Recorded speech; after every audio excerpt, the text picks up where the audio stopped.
colors. Summer love.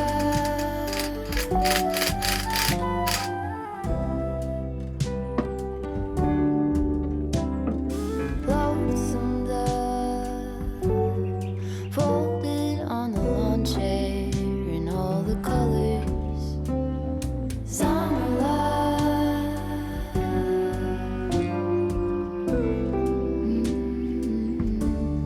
Remember when we were getting nowhere fast, when the garden won't stop giving back.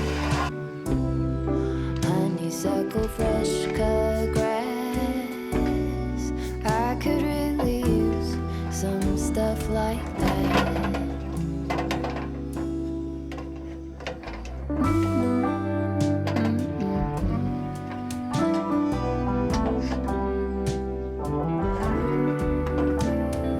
Talk to me and tell me all that you've seen, all the colors. Summer love.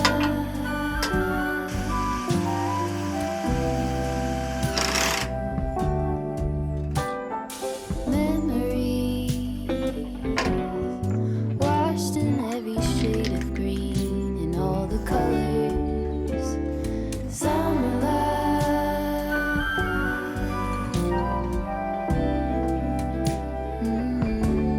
Remember the lazy river day canoe, bathing in the turquoise blue, losing track of time with you. Another peach pie sunset view, sleeping in the afternoon. No place to be and nothing to prove.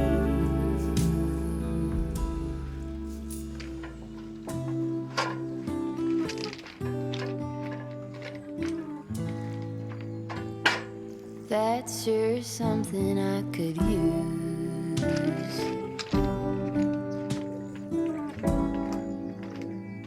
A cure for the air conditioned blues.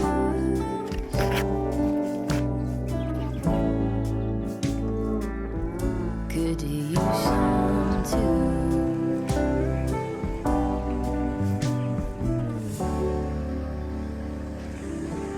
A little bit of summer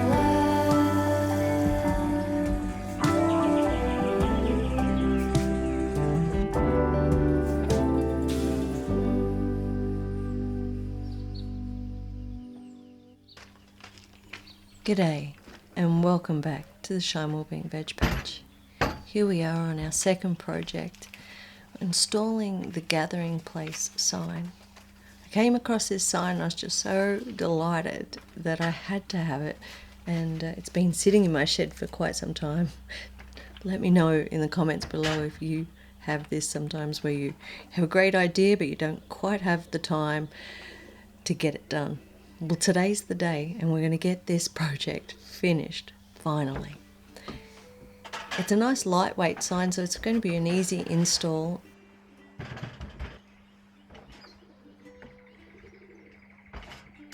So I'm starting with just measuring out the space to find the center point of the roof line here.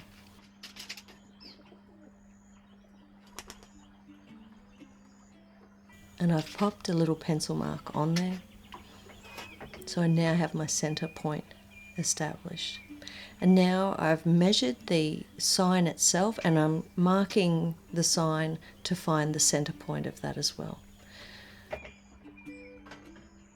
I'm using my level just to draw a nice level line so I've got something square to work from.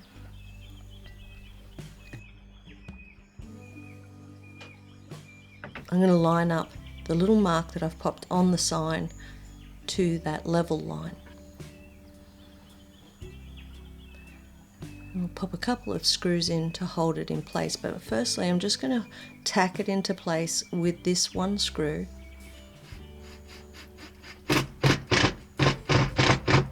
And then I'm going to check the level of the sign. And once I've established that level and I'm happy with that, I'll go ahead and put the rest of the screws in. And there we are. Beautiful. Really didn't take that long. I don't know why I didn't get to it sooner, but I'm glad it's done.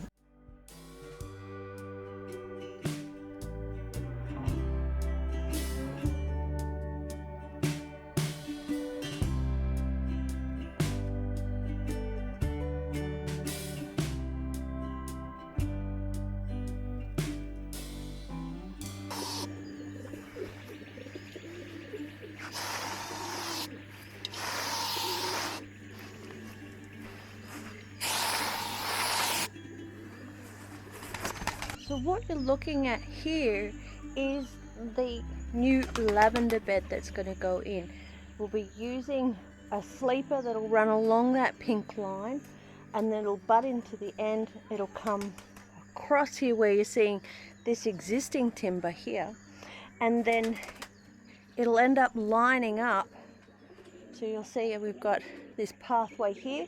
That pathway is going to continue through here and then coming down all the way through here. So that's what this pink line reference is. And then, so I fall over in the garden. And then as we come down, you'll see it lines up with the Dove Temple so that the pathway will continue. So it's going to integrate the two stages of the Shy Wellbeing Veg Patch together. This is going to integrate the kumquat, which had the bluestone circle around it. So that's going to be wonderful. And this garden will join in to the lavender bed. There'll be a small pathway coming down from here, and it'll come through and down into this area. So that's yet to be marked out. So I'll do that next.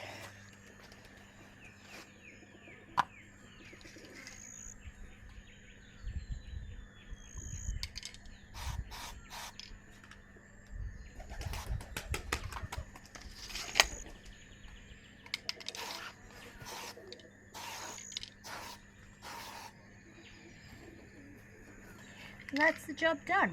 The next step will be to put in the timbers, and then from there we'll fill them and then start adding in the lavender. I'm a little bit excited because I'm going to be using the beautiful English lavender so that I can use that to continue on my lavender product making journey.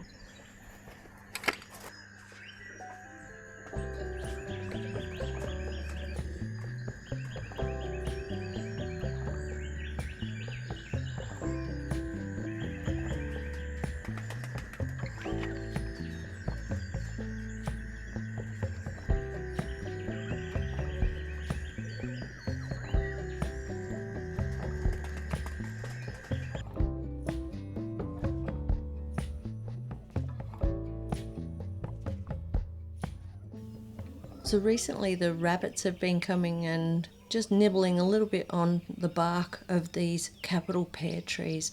So what I'm doing here today is I'm using a natural jute or hessian roll that I use generally to tie my larger trees up to stakes. I'm using that, wrapping it around the trunk of the tree, and this creates a good breathable barrier. I'm tying it off with some nice soft cotton plant ties so the tree will be able to continue to grow and do what it does, but the rabbits won't be able to enjoy my trees anymore. Here we are in the Taj Veg Temple, and choco plants are just such vigorous growers at this time of year. So every single week I'm finding myself having to come down and tie another little piece of plant tie on to tame it. And so I'm just going to finish it off today by tying it up along the edge of the Taj Veg Temple. I kind of like the way it softens the harshness of the lines of the timber.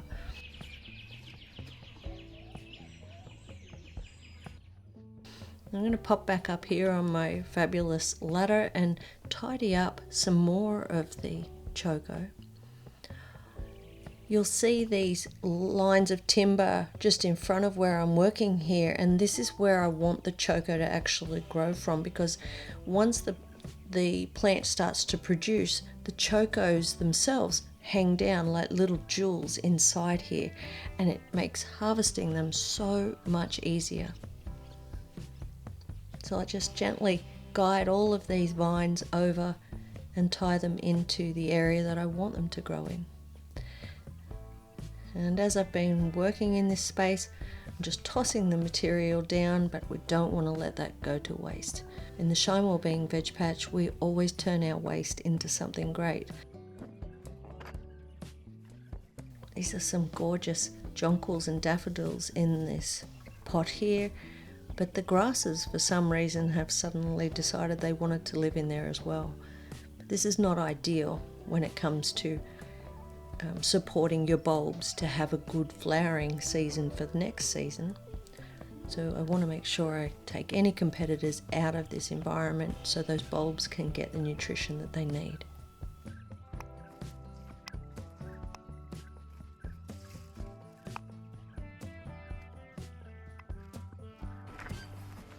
And to continue to support that nutrition, I'm going to add some blood and bone and some guinea pig manure. Now we call this the compost crew manure because they are the most incredible composters. They turn any vegetable waste into pelletized garden fertilizer overnight. So what I've just done here is set up next year's beautiful jonquils and daffodils by doing the work now.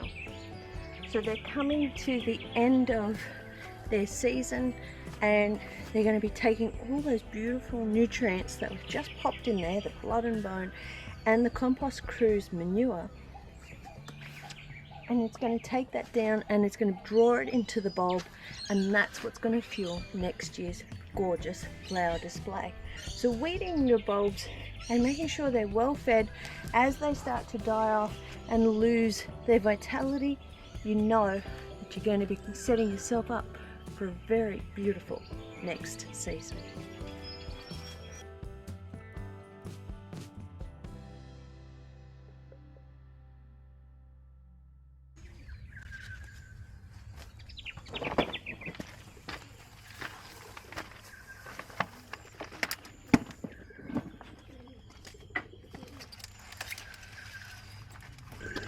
All of this waste, it'll go to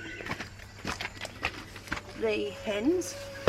Anything that's rotten or a bit messy will go into the worm kitchens. Anything that's too woody for the hens or for the compost crew to enjoy will go in through the chipper and into the compost. And any produce that is a bit past its use by date, still gorgeous but definitely not something I want to put on my plate, will go to the compost crew. And here I have this pot where I just keep the bits and pieces that I want to chip up that will go into the compost, and they just go in here until I get the chipper out. So I usually do that once a week or so. This just gives me a place to pop all those sticks and bits and pieces that I do want to pop straight into the 3-bay composter. By putting them straight in like this doesn't produce great compost. Not unless you've got a couple of years to wait. I don't want to wait that long, so I chip it all up, increases the surface area of the material and speeds up the composting process.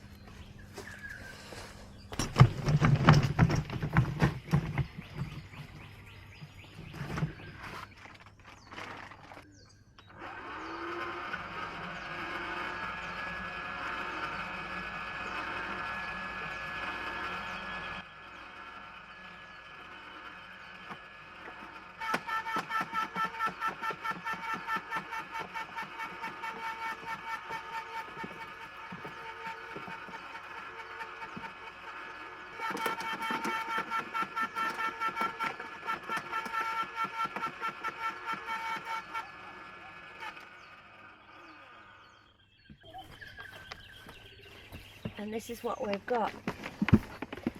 Beautiful blend of gorgeous material that'll be perfect for the compost. So here we are. This is the 3-bay composter, and this is the active bay at the moment.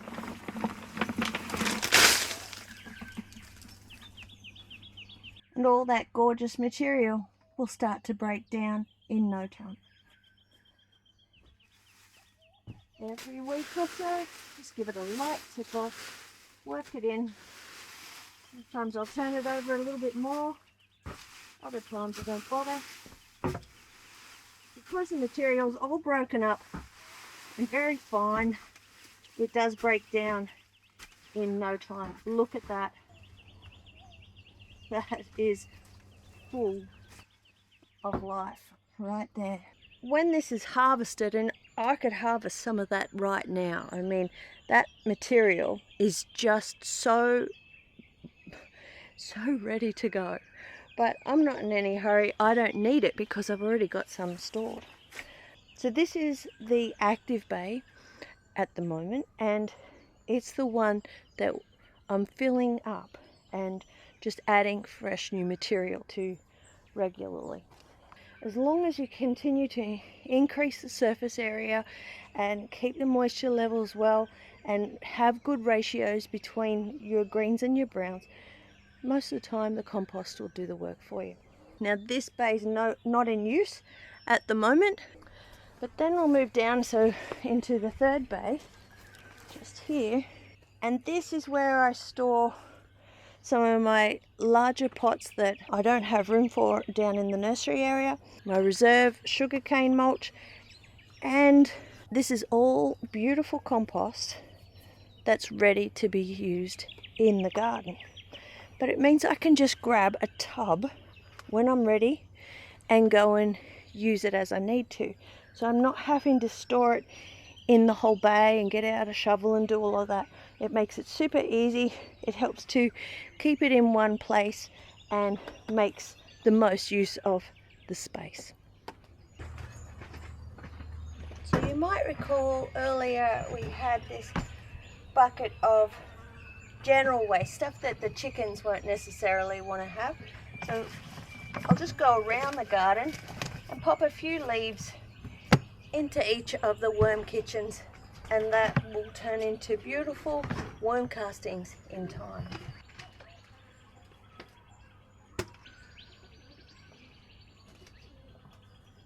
The worm kitchens are great for small volumes of organic material. Because we're continuing to develop the Shimel Bean Veg Patch, we need more and more of the magic that comes from compost and worm castings. So this year we'll be seeing an increase in our worm casting production and also an increase in our composting processes. And all of this will ensure that this is a continuous improvement environment where what we take out ends up going back in and replenishing what was lost.